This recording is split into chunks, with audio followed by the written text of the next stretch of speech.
You know it's a good marriage when your wife brings home divorce papers with a smile.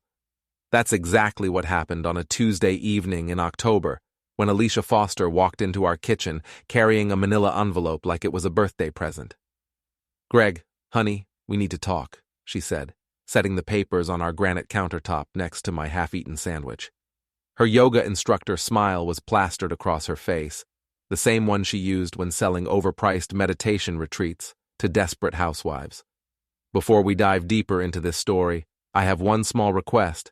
Please subscribe, drop a like, comment, and hit that hype button to boost this channel so more people can discover these incredible Reddit stories. I'm Greg Foster, 38 years old, owner of Foster Hardware on Main Street in our little town of Millbrook. I fix things for a living, mostly broken pipes and squeaky hinges.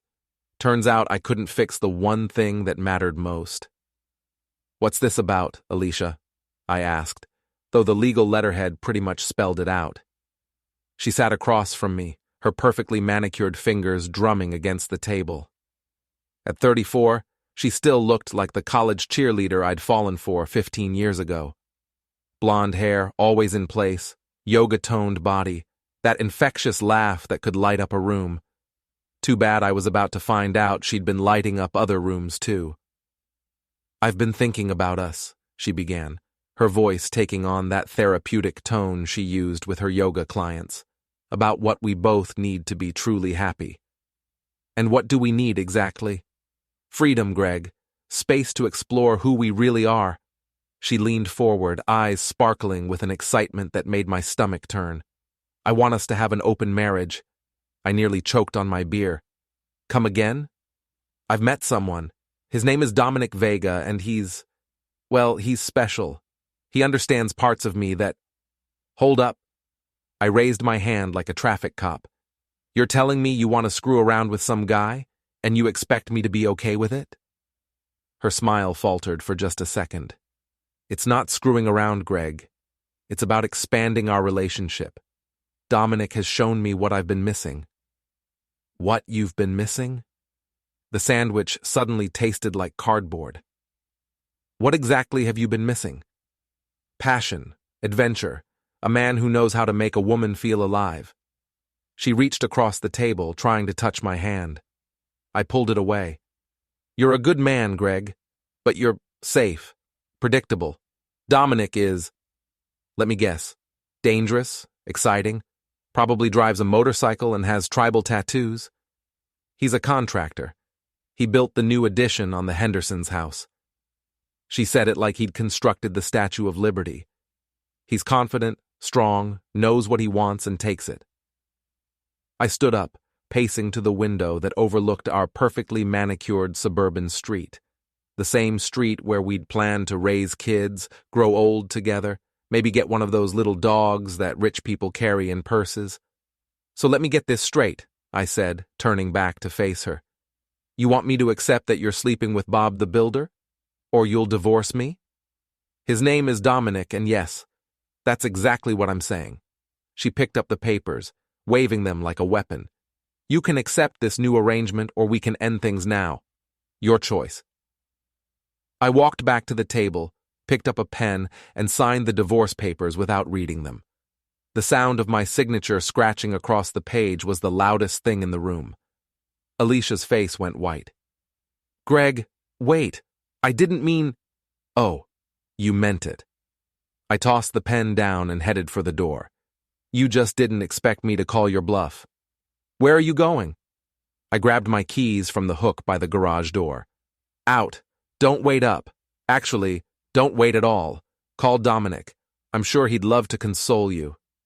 As I backed out of the driveway, I could see her standing in the kitchen window, still holding those papers. She thought she'd won. She hadn't seen anything yet. 20 minutes later, I was sitting at Murphy's Tavern, nursing a whiskey and trying to process what had just happened. The bar was mostly empty, except for a few regulars and my best friend Richard, who owned the local auto shop. "You look like someone ran over your dog," Richard said, sliding onto the bar stool next to me. "Worse, my wife just asked for a divorce so she can legally cheat on me." Richard nearly spit out his beer. "What?" I told him the whole story, watching his expression shift from disbelief to anger to something that looked like admiration. So you signed the papers? Just like that? Just like that. Damn, Greg, I didn't know you had it in you. He signaled the bartender for another round. So what's your next move? I stared at my reflection in the mirror behind the bar. 40 hours a week of manual labor had kept me in decent shape, even if I wasn't gym rat material like Dominic probably was. My brown hair was starting to show gray at the temples, and I had the kind of face people trusted. Honest, reliable, boring. My next move? I took a long sip of whiskey, feeling it burn all the way down. I'm going to give Alicia exactly what she asked for. Freedom. What do you mean? I mean, she wanted to open up our marriage. Well, now it's wide open, and I'm going to make sure the whole town knows just how open it really is. Richard grinned. This should be interesting. The next morning, I woke up on Richard's couch with a hangover and a plan. The first step was reconnaissance. I needed to know exactly what I was dealing with. Dominic Vega turned out to be everything I'd expected and worse. 6'2", muscles like a Greek statue, drove a jacked-up pickup truck with flames painted on the sides.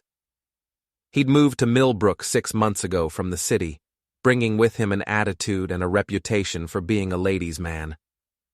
I found all this out from the wine coven.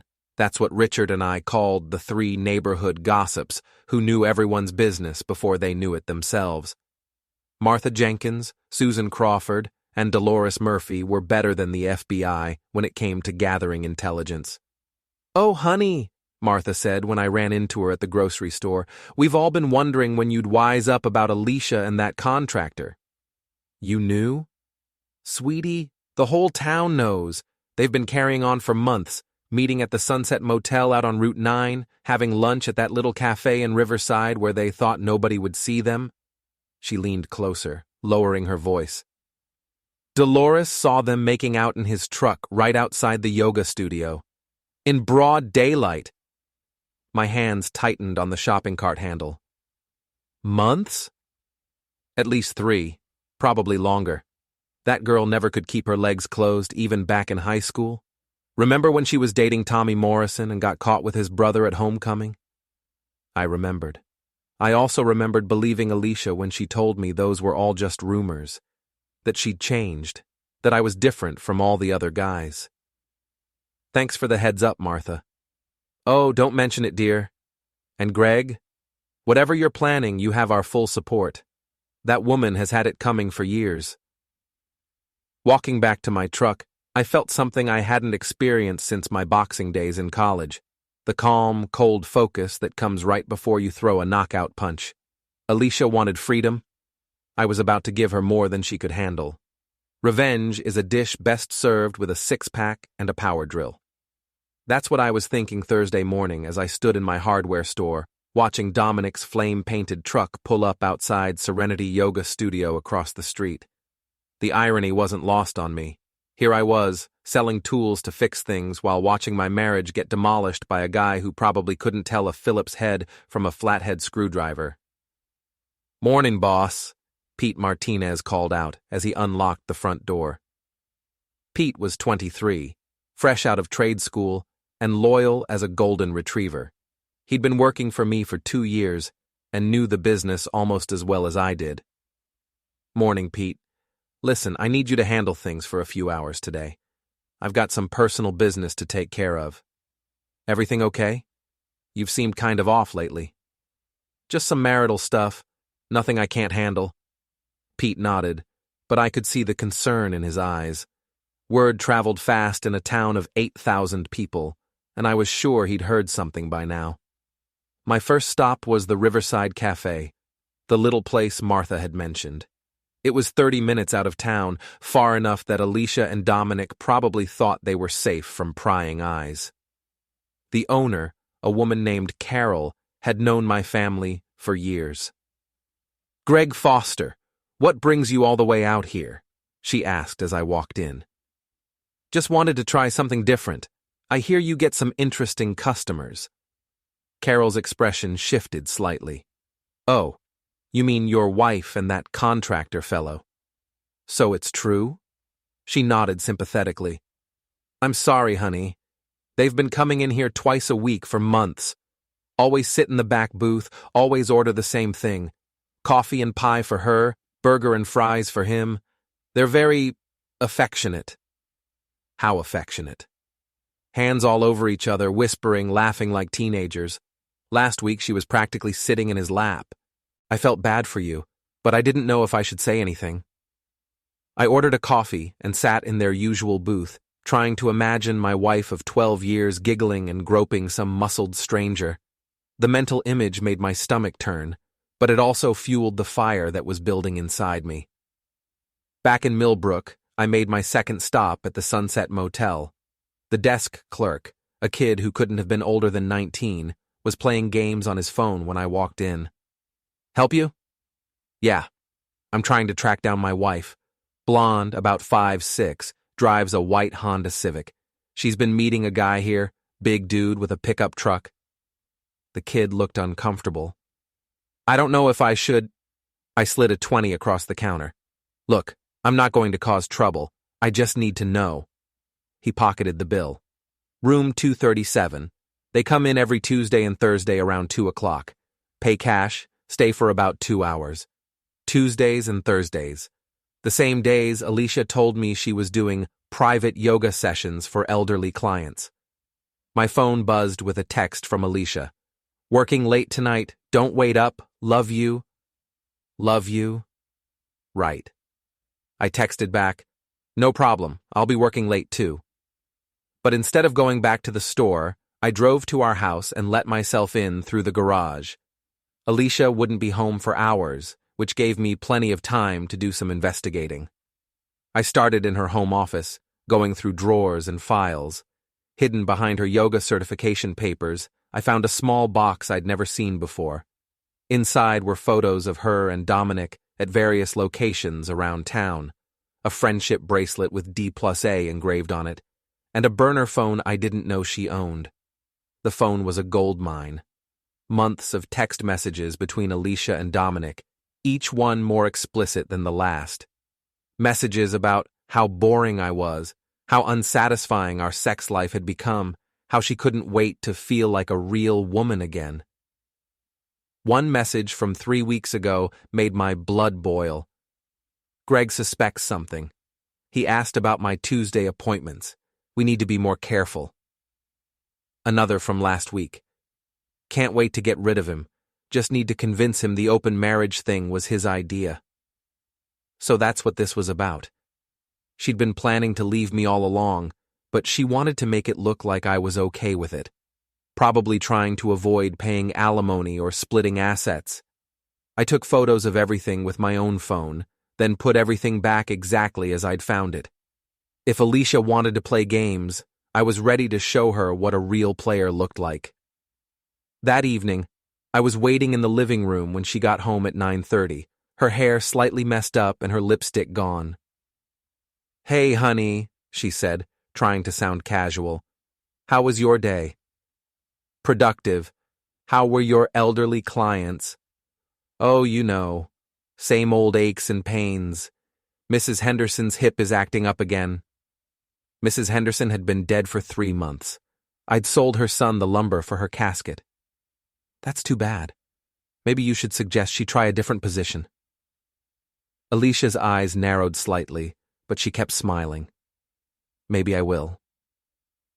The next morning was Friday, which meant the wine coven would be having their weekly coffee clatch at Martha's house.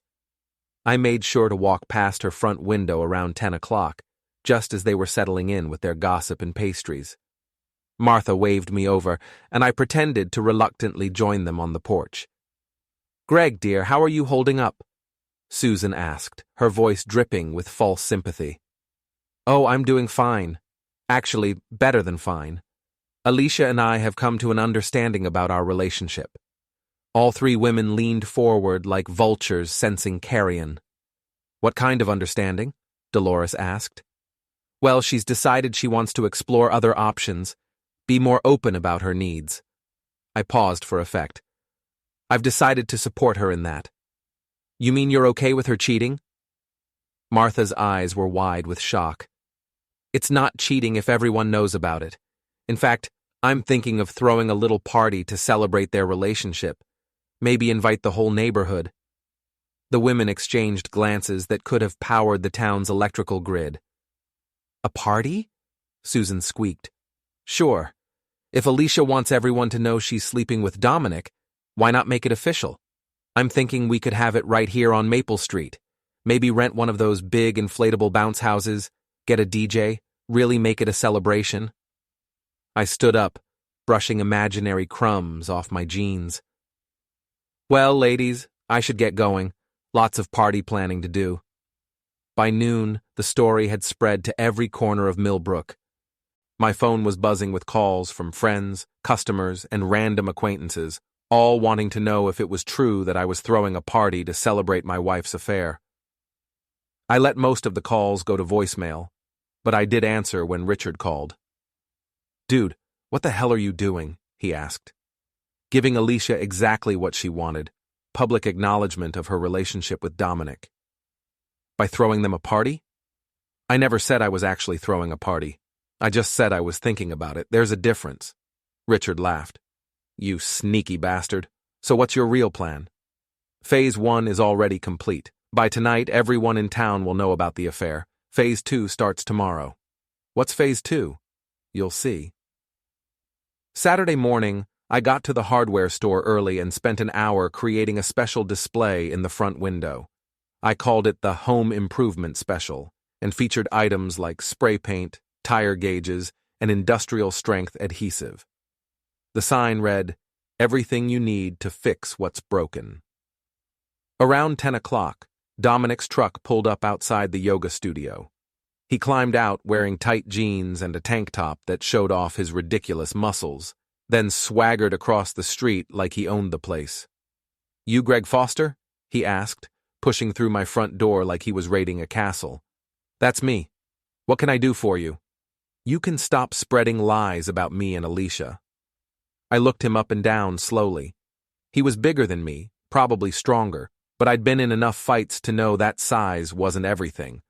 Plus, I was on my own turf, surrounded by potential weapons disguised as tools. What lies would those be? This whole party thing, telling people we're together. Aren't you? His face reddened. That's none of your business. Actually, it became my business the moment you started sleeping with my wife. I picked up a hammer from the counter, testing its weight. Nice truck, by the way. Those flames must have cost extra. Stay away from my truck. Or what? He stepped closer, trying to intimidate me with his size. Or you'll regret it. I smiled, the same smile Alicia had given me when she handed over those divorce papers. You know what I regret, Dominic? I regret not finding out about you sooner. Could have saved myself months of wondering why my wife was suddenly so interested in working late. Look, man, I didn't know she was married when we first. Bullshit. I set the hammer down and pulled out my phone, showing him one of the photos from Alicia's secret collection. This was taken 4 months ago at the county fair. See that ring on her finger? That's a wedding ring, genius. Dominic's confident expression cracked slightly. She said you two were separated. Did she also tell you she was planning to trick me into an open marriage so she could avoid paying alimony? Now he looked genuinely confused. What are you talking about? I showed him some of the text messages I'd photographed. His face went through several interesting color changes as he read. She played you too, muscle boy. The only difference is, I'm not going to just roll over and take it. Dominic stared at the phone screen for a long moment, then looked back at me. What do you want? I want you to stay away from my wife. And if I don't? I gestured toward the window display. Then you'll find out just how creative a hardware store owner can get with the right tools. He left without buying anything, but I could see him looking nervously at his precious truck as he walked away. That afternoon, I paid a visit to Serenity Yoga Studio. Alicia was between classes, organizing mats and pretending she didn't know the whole town was talking about her. Hi, honey, I said. walking in like I owned the place. "Greg, what are you doing here?" "Just thought I'd check out your workspace. See where all the magic happens." She looked around nervously. "This isn't really a good time. I have a class starting in 20 minutes. "Perfect. I'd love to meet some of your students." "Greg, please, don't do this here." "Do what?" "I'm just being a supportive husband."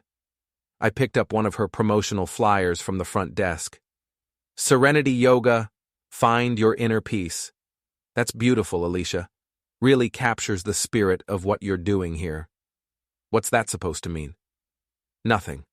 I just think it's great that you've found your inner peace, and apparently your outer peace too. Her face flushed red. That's not funny. You're right. It's hilarious. The front door chimed as 3 women walked in for the afternoon class.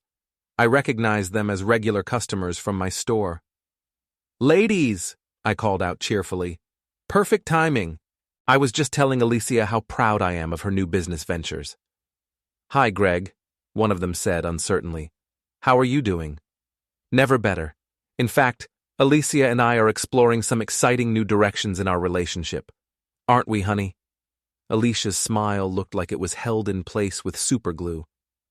Greg was just leaving. "Actually, I was hoping to stick around and watch the class. I'm very interested in flexibility these days." The women exchanged glances, clearly sensing the tension in the room. "Maybe another time," Alicia said through gritted teeth. "Sure thing. Oh, and ladies, if you're ever interested in some home improvement projects, stop by the store. I'm running some great specials on security equipment. You never know who might be sneaking around your neighborhood." As I walked out, I could hear the women whispering among themselves. By tomorrow, half the yoga class would have found other ways to exercise. That evening, Alicia came home looking like she'd been through a blender. "We need to talk," she said. "About what?" "About this campaign of embarrassment you're running." I looked up from my dinner, feigning innocence. "I don't know what you mean." "The party comments, the visit to my studio, whatever you said to Dominic that has him acting all weird." I just told him the truth. That seemed to upset him for some reason. She sat down across from me, her yoga instructor mask finally slipping. "Greg, I know you're angry, but this isn't helping anyone." "You're right. It's not helping you, but I'm having a great time." "This isn't you. You're not vindictive." "You're right again. The old Greg wasn't vindictive. But the old Greg also thought his wife loved him enough not to screw around with the first contractor who flexed his biceps. I do love you." "No, Alicia. You love the idea of me, the safe, boring husband who pays the bills and doesn't ask too many questions. But you're not in love with me, and you haven't been for a long time." She started to cry, but I'd seen this performance before. "That's not true." "Then why Dominic? Why the secret phone and the motel rooms and the lies about elderly clients?" "Because I felt trapped, like I was disappearing into this suburban housewife role that wasn't really me. So instead of talking to me about it, you decided to have an affair and then trick me into accepting it." "It wasn't supposed to happen this way." I stood up, carrying my plate to the sink. "You're right. It wasn't. You were supposed to convince me the open marriage was my idea, remember? Then you could leave with a clear conscience and half my assets." Her tears stopped, like someone had turned off a faucet. "How did you—" "Your secret phone isn't as secret as you thought." For the first time since this whole mess started, Alicia looked genuinely afraid. "Greg, I can explain." "No need. I understand perfectly. You wanted your freedom and now you have it. The whole town knows about you and Dominic. Your reputation as a yoga instructor is probably shot, and your boyfriend is starting to realize he's been played just as much as I have. What do you want from me?" I turned to face her, and for a moment I felt something that might have been pity. She looked small and lost, nothing like the confident woman who'd handed me divorce papers a week ago. "I want you to experience the same humiliation you put me through. I want you to know what it feels like to have your private business become public entertainment. And I want you to understand that actions have consequences. For how long? Until I get bored. Or until you leave town. Whichever comes first. She stared at me like she was seeing a stranger. I don't know you anymore. Good. That makes us even.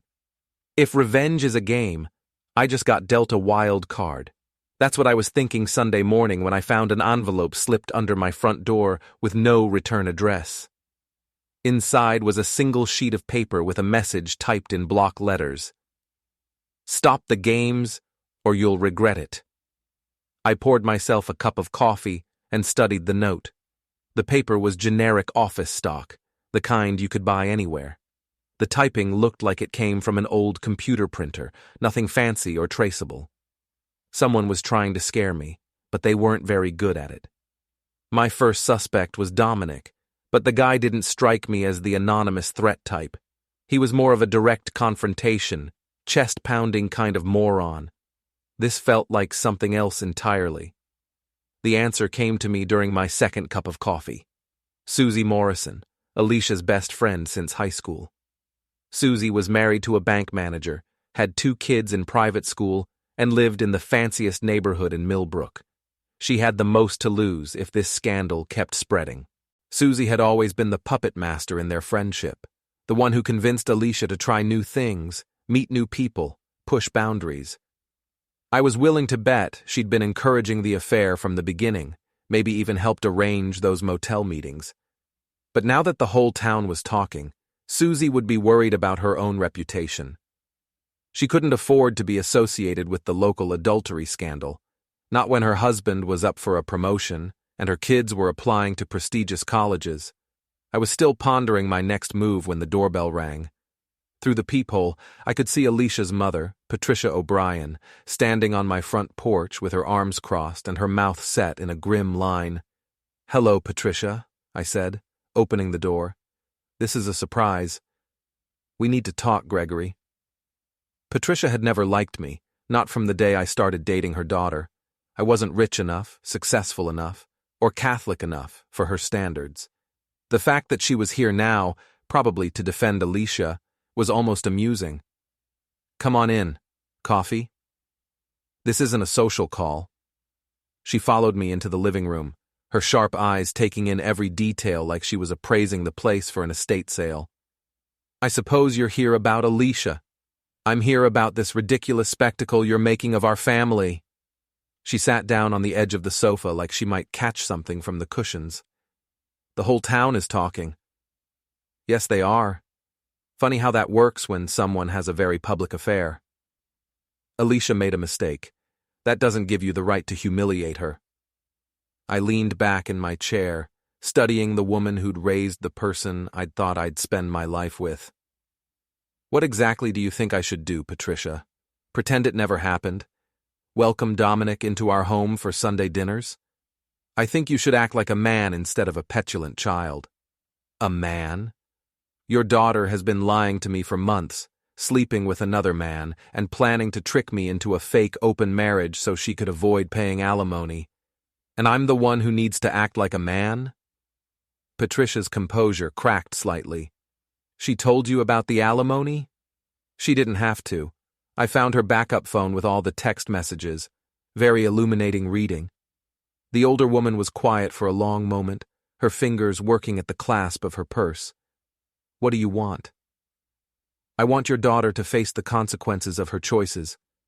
I want her to experience the same embarrassment and betrayal she put me through. And I want everyone in this town to know exactly what kind of person she really is." "And then what? You'll forgive her and take her back?" I laughed, but there was no humor in it. "Take her back? Patricia, your daughter killed our marriage the moment she decided Dominic's muscles were more important than our vows. There's no coming back from that. So this is all about revenge. This is about justice. There's a difference." She stood up, smoothing down her skirt. "You're making a mistake, Gregory. Alicia isn't the only one with secrets in this town." "Is that a threat?" "It's a warning. Keep pushing and you might not like what pushes back." After she left, I sat in my living room thinking about what she'd said. Patricia O'Brien wasn't the type to make empty threats. If she thought she had something on me, she'd use it. But I'd lived in Millbrook my entire life. I paid my taxes, went to church on Easter and Christmas, helped my neighbors with home repairs, and ran an honest business. What secrets could I possibly have that would matter to anyone? My phone rang, interrupting my thoughts. It was Pete from the store. "Boss, we've got a problem. Someone broke in last night." I was there in 10 minutes, surveying the damage. It wasn't a typical burglary. Nothing was stolen, but the place had been trashed. Display cases were overturned, merchandise scattered across the floor, and someone had spray-painted "Mind Your Own Business" across the back wall in red letters. "Did you call the police?" I asked Pete, who was sweeping up broken glass. "First thing I did. Officer Martinez should be here any minute." "Any idea who might have done this?" Pete glanced around nervously. "Well, there have been rumors." "What kind of rumors?" "About you and Mrs. Foster. And that contractor guy. People are saying you've been harassing them." I felt a flash of anger. "Harassing them? I've been telling the truth about them." "I know, boss. But some folks think you should just let it go. Move on, you know?" Officer Martinez arrived before I could respond. He was a good cop, fair and thorough, but he also had to live in this town and deal with the political pressures that came with it. "Quite a mess," he said, looking around. "Any idea who might want to do this?" "I have some theories." "Care to share them?" I told him about the anonymous note, Patricia's visit, and the general hostility I'd been getting from certain quarters of the community. He took notes, but didn't seem particularly interested in pursuing any of it. "Greg, can I give you some advice? Off the record?" "Sure." "This whole thing with your wife, maybe it's time to let it go. File for divorce, divide up the assets, move on with your life. This public back and forth isn't helping anyone." "So I should just pretend it never happened?" "I'm saying there are better ways to handle marital problems than turning them into public entertainment." After he left, I spent the rest of the day cleaning up the store with Pete's help. The damage wasn't too bad, mostly cosmetic stuff that could be replaced. But the message was clear: back off or face escalation. That evening, I was restocking shelves when Susie Morrison walked in. She looked nervous, constantly glancing around like she expected to be photographed. "Hello, Greg." "Susie, what can I do for you?" "I need some gardening supplies. Fertilizer, maybe some weed killer." "Aisle 3. Anything specific you're trying to kill?" She flinched at the word kill. "Just the usual weeds." I followed her to the gardening section, watching as she pretended to examine different products. "How's Tom doing? I heard he's up for that regional manager position." "He's fine. We're all fine." "Good to hear. It would be a shame if anything interfered with his promotion." She turned to face me, her mask finally slipping. "What do you want, Greg?" "I want to know who trashed my store last night." "I don't know what you're talking about." "I also want to know who's been sending me anonymous threats." "Greg, I think you're being paranoid." I pulled out my phone and showed her a photo I'd taken of the threatening note. "This look familiar?" Her face went pale. "I've never seen that before." Funny thing about anonymous notes, Susie. People always think they're being clever, but they usually leave clues, like the fact that this was typed on an older printer, the kind they use at the bank where your husband works. You can't prove anything. I don't have to prove anything.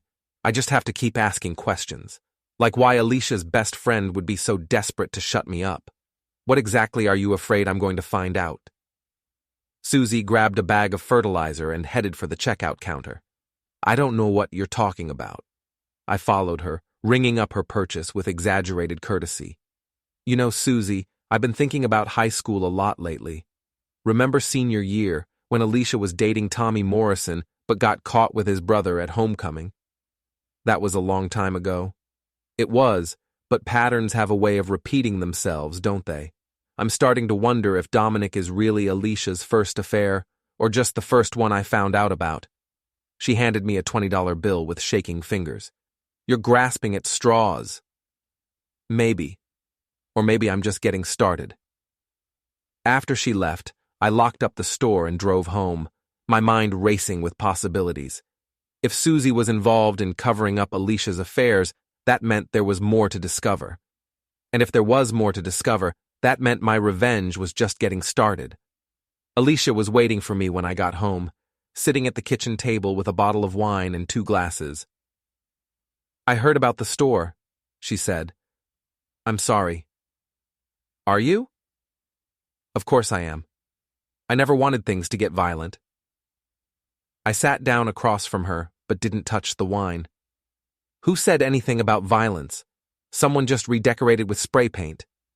Greg, this has to stop. People are getting hurt. People should have thought about that before they decided to hurt me. She poured herself a glass of wine, her hands trembling slightly. What if I ended things with Dominic? What if we tried counseling? Too late for that. It's never too late to fix a marriage. I looked at her across the table, this woman I'd loved for 15 years, and felt nothing but contempt. You can't fix something that was never real to begin with. What's that supposed to mean? It means I've been doing some thinking about our relationship, about patterns and history and the things people choose to ignore. I leaned forward. Tell me about Jake Patterson. The wine glass slipped from her fingers, shattering on the kitchen floor. What? Jake Patterson, your yoga instructor from 3 years ago, the one who moved to California right around the time you started acting distant and distracted. I don't know what you're talking about. What about Mike Chen from the gym? Or that personal trainer, what was his name? Brad something? Alicia's face had gone completely white. Greg, you're being ridiculous. Am I? Because I'm starting to see a pattern here. Every couple of years you find some new guy to get excited about, some new adventure to make you feel alive. And I just go along with it because I'm the safe, boring husband who doesn't ask too many questions. That's not true, isn't it? How many affairs have there been, Alicia?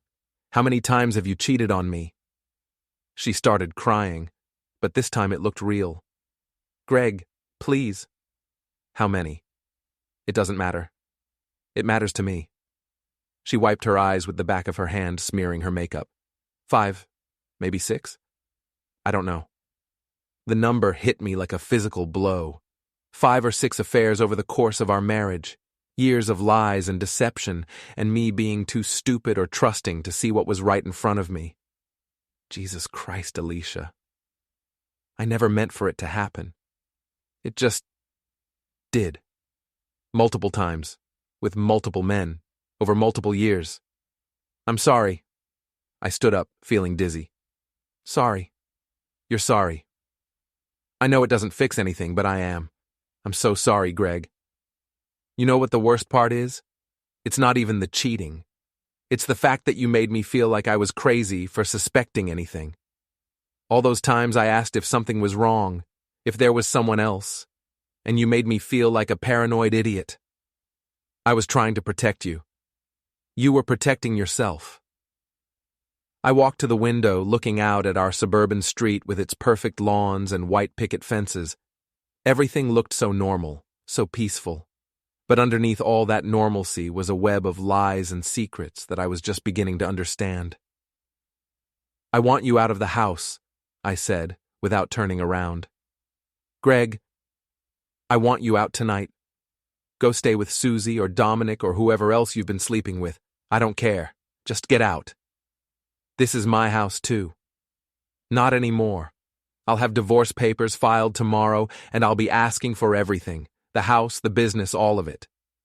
You can't do that. I turned to face her. Watch me. She left an hour later with 2 suitcases and a lot of tears.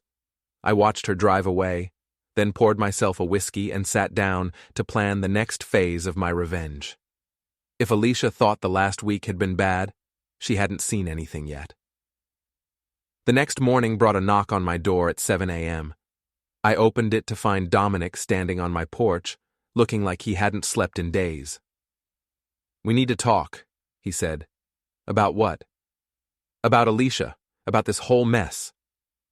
I stepped aside to let him in, curious about what the muscle-bound moron had to say. He looked around my living room like he was casing the joint, then sat down heavily on my sofa. She told me about the others, he said. The others? The other guys, the affairs, all of it. I poured myself a cup of coffee, not offering him any.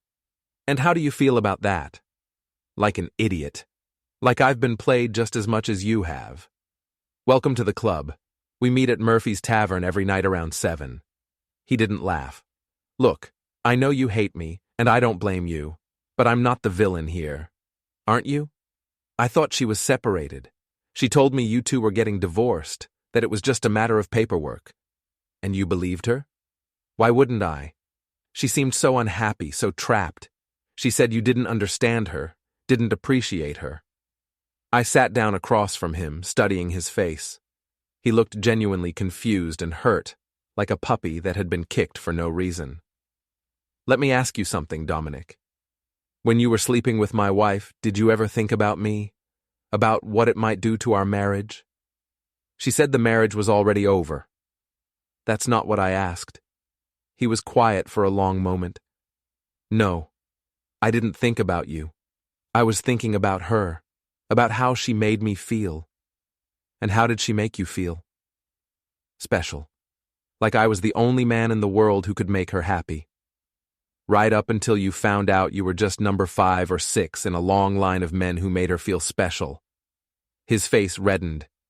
You don't have to be a dick about it. Actually, I do. You see, Dominic, you helped destroy my marriage. You helped humiliate me in front of the entire town. The fact that you were too stupid to realize you were being used doesn't make you innocent. So what do you want from me?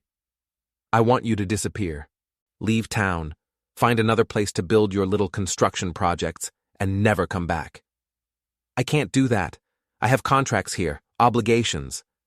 Then you're going to have a very uncomfortable few months. He stood up, his hands clenched into fists. Is that a threat? It's a promise. After he left, I spent the morning at the store, helping customers and thinking about my next move. The conversation with Dominic had given me an idea, something that would hit both him and Alicia where it hurt most, their reputations. Around noon, I called the local newspaper and asked to speak with Jennifer Walsh, the reporter who covered community events and social news. Greg Foster, I was hoping you'd call. I've been hearing some interesting stories around town. I bet you have. Listen, Jennifer, I've got a story for you. Something about truth in advertising and consumer protection. I'm listening. It's about local businesses that misrepresent their services. Specifically, yoga instructors who offer more than just stretching exercises, and contractors who specialize in wrecking homes instead of building them. There was a pause. Are you talking about your wife? I'm talking about false advertising and fraudulent business practices. Are you interested or not? Can you prove any of this? I can provide documentation, photos, text messages, witness statements, everything you'd need for a solid investigative piece. This is pretty explosive stuff, Greg. Are you sure you want to go public with it? Jennifer, my private life became public the moment my wife decided to have her affairs all over town. Now I'm just making sure people have all the facts. We arranged to meet that afternoon at the newspaper office.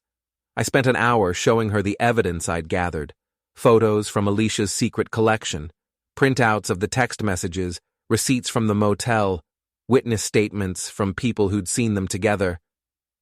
This is incredible, Jennifer said, flipping through the documents. How long has this been going on? Years, apparently. Alicia's been having serial affairs throughout our entire marriage. Dominic is just the latest in a long line. And you had no idea? I suspected sometimes, but she was very good at making me feel paranoid for asking questions. Classic gaslighting. Jennifer was taking notes furiously. What about Mr. Vega? Has he made any statements? He claims he thought we were separated. Says Alicia told him our marriage was over. Do you believe him? I believe he's an idiot who didn't ask enough questions, but that doesn't make him innocent. The story ran in Wednesday's edition under the headline, "Local Businesses Under Fire for Questionable Practices." Jennifer had done a masterful job of presenting the facts without being overtly sensational, but the implications were clear to anyone who could read between the lines. The response was immediate and devastating. By Thursday morning, Alicia's yoga studio was empty. Her remaining clients had canceled their memberships, and several were demanding refunds. The landlord called to ask about her lease situation. Dominic's construction business took an even bigger hit. 3 clients canceled their contracts, citing concerns about professional conduct and reliability. The bank called in a loan he'd taken out to buy equipment. But the real masterpiece came Friday afternoon, when I implemented what Richard later called the most diabolically brilliant prank in Millbrook history. I'd been thinking about Dominic's precious truck, that ridiculous flame-painted monument to his ego that he treated like a show car. He washed it every day, parked it in the same spot outside the yoga studio, and got genuinely upset if anyone so much as looked at it wrong. So I decided to give the whole town a chance to look at it. Using my computer and printer, I created a series of flyers advertising an open house at Dominic's address. The flyers claimed he was selling his house due to relocation for work and invited everyone to tour the property Saturday afternoon between 1 and 4 p.m. I distributed the flyers strategically: the grocery store bulletin board, the library, the post office, even stuck a few under windshield wipers in the Walmart parking lot. By Saturday morning, half the town knew about Dominic's open house. I positioned myself across the street from his house around 12:30, armed with a folding chair and a cooler full of beer. Richard joined me, along with Pete from the store and a few other friends who wanted to watch the show. The first visitors arrived right on schedule. A young couple with a baby stroller walked up to Dominic's front door and knocked. Through his living room window, I could see him answer the door in his underwear, clearly confused. "Can I help you?" I heard him ask. "We're here for the open house," the woman said, consulting one of my flyers. "The what?" More people started arriving. An elderly couple in a Cadillac, a family with 3 kids, a real estate agent I recognized from her billboards around town. Within 20 minutes, there were 15 people milling around Dominic's front yard, all expecting to tour his house. Dominic came outside wearing jeans and a t-shirt, trying to explain that there was no open house, that he wasn't selling his house, that someone had made a mistake. But the crowd was getting larger and more insistent. "The flyer says 1 to 4 p.m., one man said, waving the paper in Dominic's face. "I didn't make any flyer." "Then who did?" That's when Dominic looked across the street and saw me sitting in my chair, raising a beer bottle in a mock toast. His face went through several interesting color changes. "Foster!" he yelled, storming across the street. "What the hell is this?" "What's what?" I asked innocently. "This circus at my house." "Oh, that. I heard you were thinking about relocating, thought I'd help spread the word." "I never said I was relocating." "Really? Because after this week's newspaper article, I figured you'd want to find somewhere with better business opportunities." He grabbed the front of my shirt, pulling me out of the chair. "You son of a bitch." "Easy there, Muscles. We've got an audience." He looked around and realized that the crowd from his yard had followed him across the street. About 20 people were now watching our confrontation with great interest, including several who were taking photos with their phones. "This is harassment," he said, but his voice was less confident now. "This is free market economics, supply and demand. There's a demand for information about local business practices, and I'm supplying it. You're destroying my life. I'm giving you the same consideration you gave my marriage." He let go of my shirt and stepped back, clearly aware that anything he did now would be witnessed and probably recorded by half the town. "This isn't over," he said. "You're right. It's not." The crowd eventually dispersed, but not before several people had gotten a good look at Dominic's property and asked pointed questions about his business practices. By evening, the story was all over social media. complete with photos and videos of the fake open house incident. That night, Alicia called me for the first time since she'd moved out. "You have to stop this," she said, her voice barely above a whisper. "Stop what?" "You know what. The newspaper article, the pranks, all of it. You're destroying both of us. I'm just making sure people have accurate information about local service providers. Greg, please, I'm begging you, I'll do anything you want." "Anything?" "Yes, just make it stop." "Leave town." "What?" "Pack up your things and leave Millbrook. Tonight. Both of you." "I can't do that. This is my home. My business is here." "What business? Your yoga studio is empty and Dominic's construction company is finished. There's nothing left for either of you here." She was crying now, the kind of desperate sobs that might have moved me a week ago. "Where would we go?" "I don't care. Find another town to terrorize with your relationship drama. And if we leave, you'll stop the campaign against us?" "I'll consider it." "That's not good enough." "It's the best offer you're going to get." She hung up without saying goodbye. Sunday morning brought another surprise visitor, Tom Morrison, Susie's husband and the bank manager who was supposedly up for a big promotion. "Greg, we need to talk," he said, looking nervous and uncomfortable. "Sure, Tom. What's on your mind?" "My wife. This whole situation with Alicia. The stress is killing her." "I can imagine. Look, I know Susie sent you that note, the threatening one. She told me about it." I raised an eyebrow. "Did she now?" "She's terrified that her involvement with Alicia's activities is going to come out. It could ruin my career, affect the kids' college prospects." "What involvement?"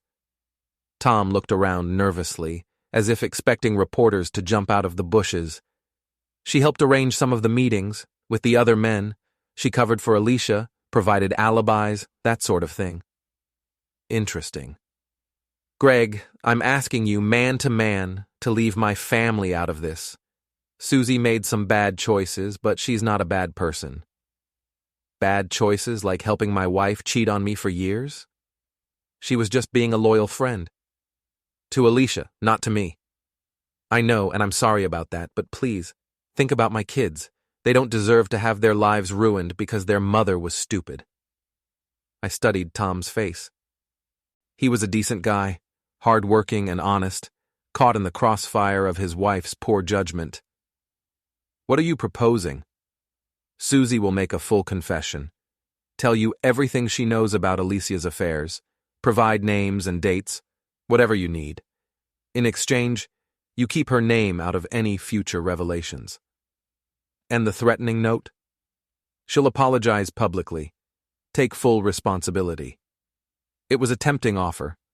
More information about Alicia's cheating history could be useful, and I didn't really want to destroy Tom's career or hurt his kids. "I'll think about it," I said. "Thank you. That's all I can ask." After Tom left, I sat on my porch thinking about how far this had all spiraled. A week ago, I was a happily married hardware store owner. Now, I was the center of the biggest scandal Millbrook had seen in years, orchestrating elaborate revenge schemes and negotiating with desperate spouses. The funny thing was, I was starting to enjoy it. For the first time in years, I felt like I was in control of my own life. People were paying attention to me, respecting me, even fearing me a little bit. My phone buzzed with a text from Richard. "Dude, you're famous. Check Facebook." I opened the app and found dozens of posts about the weekend's events. Photos of the fake open house, videos of my confrontation with Dominic, commentary about the newspaper article. Some people were calling me a hero for exposing the truth. Others thought I was going too far. But everyone was talking about me. My phone rang. It was Jennifer Walsh from the newspaper. "Greg, I've got 3 more sources who want to talk about Alicia and Dominic. People with stories going back years." "What kind of stories?" "Affairs mostly. Alicia with various men around town, Dominic with other married women in his previous town. This thing is bigger than we thought." "How much bigger?" "Big enough for a follow-up article, maybe even a series." I looked out at my quiet suburban street, thinking about all the secrets hidden behind those perfect facades. Alicia and Dominic weren't the only ones with something to hide. In a town this size, everyone knew everyone else's business, but most people were polite enough to pretend they didn't. I was done being polite. "Set up the interviews," I told Jennifer. "Let's see how deep this rabbit hole goes." Monday morning brought news that changed everything. Jennifer Walsh called me at the store, her voice excited and breathless. "Greg, you're not going to believe what I just found out." "Try me." I've been digging deeper into Dominic's background, and it turns out Millbrook isn't his first stop on the home-wrecking tour. "What do you mean?" "I mean he's done this before, at least 3 times in different towns over the past 5 years. He moves in, targets married women, has affairs, then disappears when things get too complicated." I felt a chill run down my spine. "Are you saying this was planned?" "I'm saying Dominic Vega is a professional. He scouts small towns, identifies vulnerable married women, seduces them, and then moves on. Sometimes he gets money out of it, sometimes just free room and board for a few months." Jesus Christ. It gets worse. In his last town, one of the women he targeted ended up divorced and bankrupted.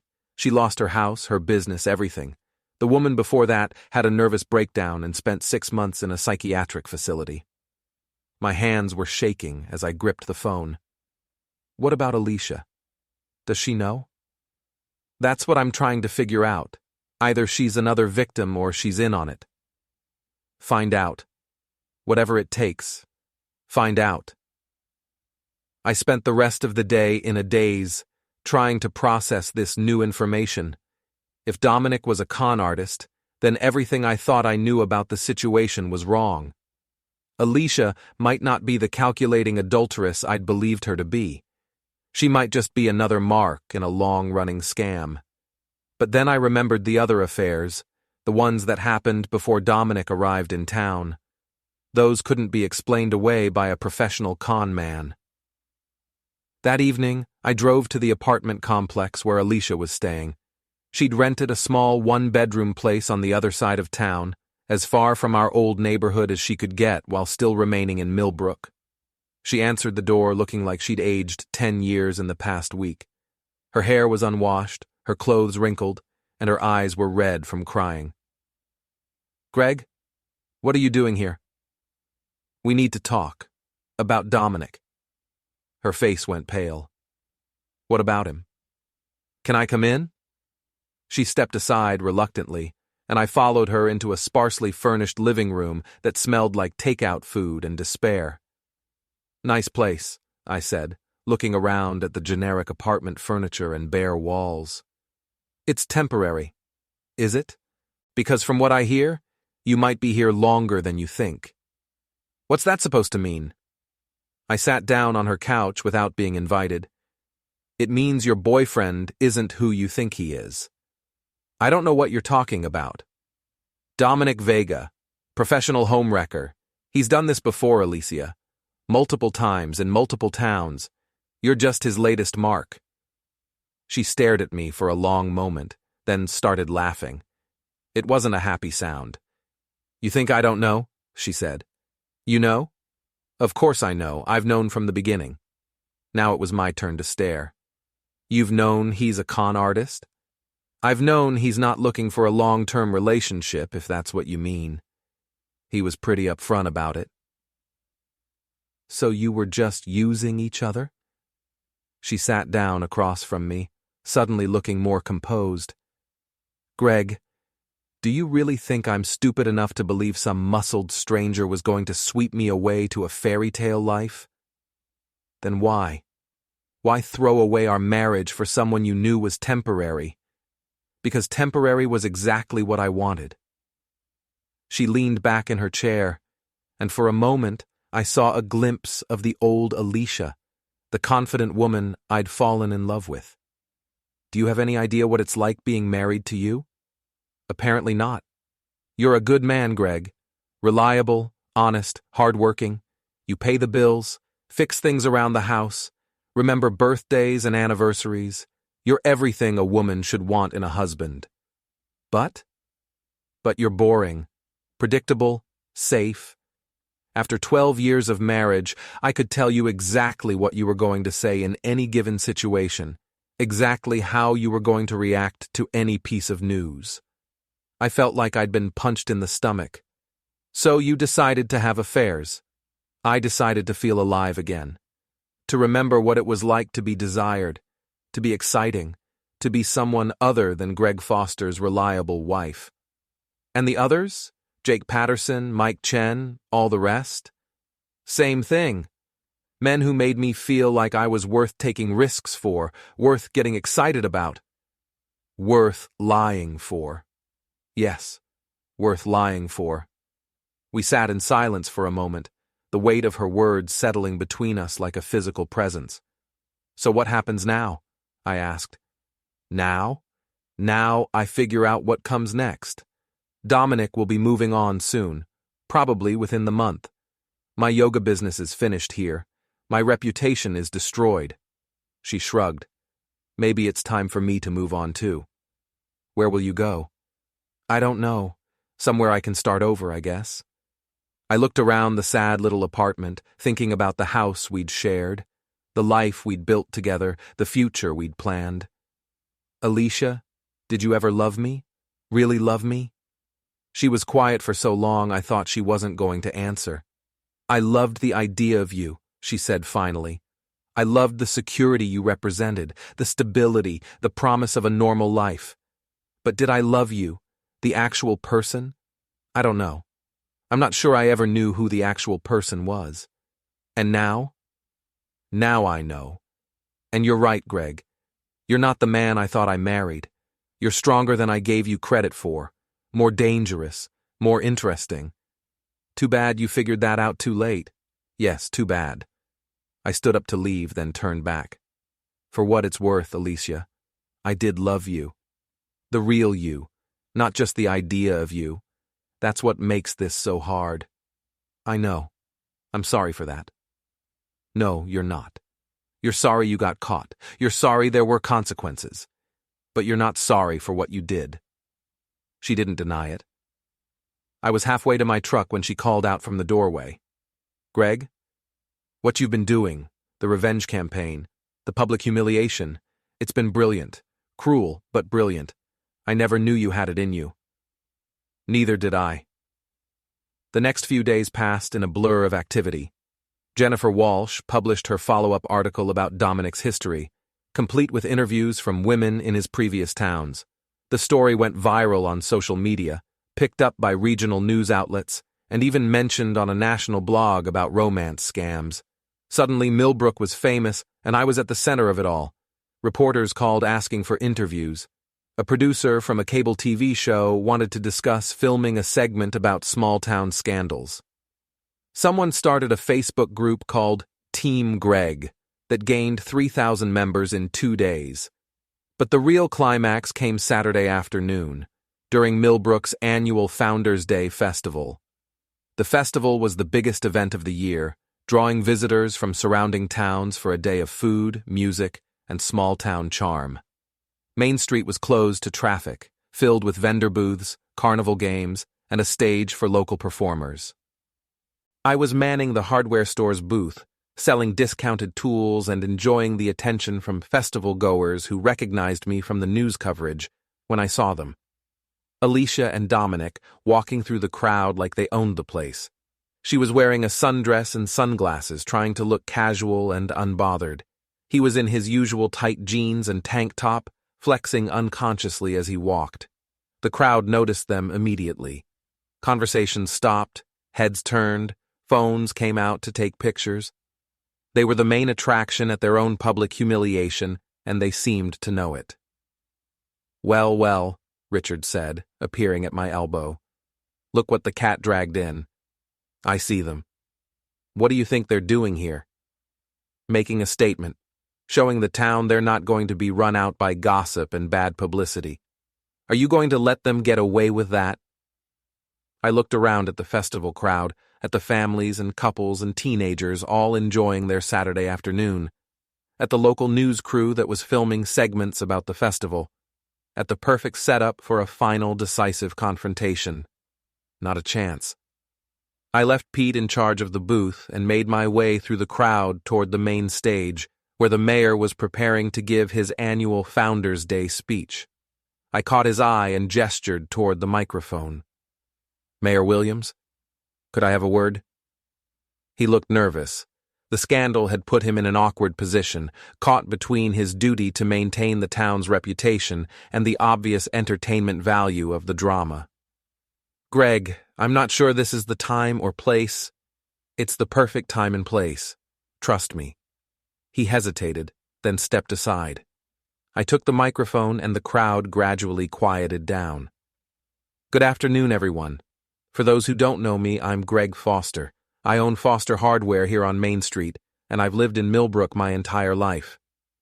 The crowd was completely silent now, sensing that something significant was about to happen. "I want to thank everyone who supported me over the past couple of weeks. Your kindness and loyalty have meant more than you know." I could see Alicia and Dominic in the crowd, trapped by the press of people around them. Alicia looked terrified. Dominic looked angry. I also want to address some of the rumors and speculation that have been going around town, about my marriage, about certain individuals, about what really happened and why. Someone in the crowd shouted, "Tell us the truth, Greg," and others applauded. The truth is simple. My wife of 12 years decided she needed more excitement in her life. She found that excitement with a man who specializes in providing temporary thrills to married women in small towns. The crowd murmured, heads turning toward Alicia and Dominic. "I could stand here and list every detail," I said. "The texts, the motel receipts, the lies. But instead, I want to talk about choices, the difference between a mistake and a pattern." I pointed at Dominic. "That man has done this before, town after town. He finds married women, ruins families, and moves on. My wife knew who he was, and she joined him anyway." "Enough!" Dominic shouted, trying to push forward, but the crowd closed in, blocking him. "So what do we do with people like that?" I asked. "How do we protect our community from predators who see our trust as prey?" "Run them out of town!" someone yelled. I shook my head. "No, we do better. We let everyone know who they are, forever." I raised my phone. "Say hello to the internet, folks. This is live, 5,000 viewers and climbing." Gasps rippled through the crowd. Alicia and Dominic were surrounded, faces pale, trapped in the circle of cameras and furious whispers. "Alicia Foster and Dominic Vega," I said clearly into the microphone. "Remember those names, remember their faces, and if they ever show up near your family, remember what they did here." The cheers hit like thunder. Someone started chanting my name. I handed the mic to the mayor and walked off the stage as people clapped me on the back. Behind me, Alicia sobbed while Dominic yelled threats no one cared to hear. They were finished in Millbrook, and thanks to the live stream, their reputations would follow them wherever they went. That night, I sat on my porch with a beer, watching the sunset. My phone buzzed non-stop, reporters, strangers, producers, but I ignored it. Richard showed up with another six-pack. "So," he grinned, "what's next for the famous Greg Foster?" "Maybe a road trip," I said. "See who I am without being someone's husband." He lifted his beer. "To new beginnings. To new beginnings."